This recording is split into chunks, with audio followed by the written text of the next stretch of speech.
Have you ever wondered why we hiccup or get goosebumps? These odd body reactions are fascinating.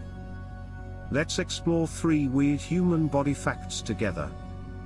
First, let's talk about hiccups.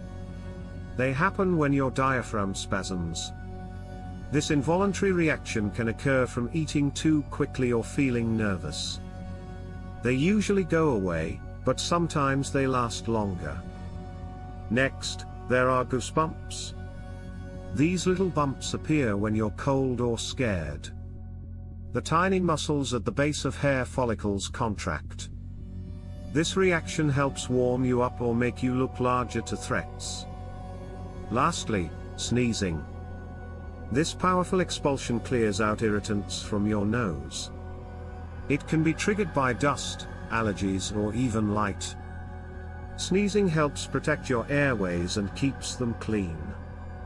To sum it up, hiccups, goosebumps, and sneezing are our body's quirky responses. They might seem strange, but they serve useful purposes. Want to learn more weird body facts? Subscribe for more interesting content.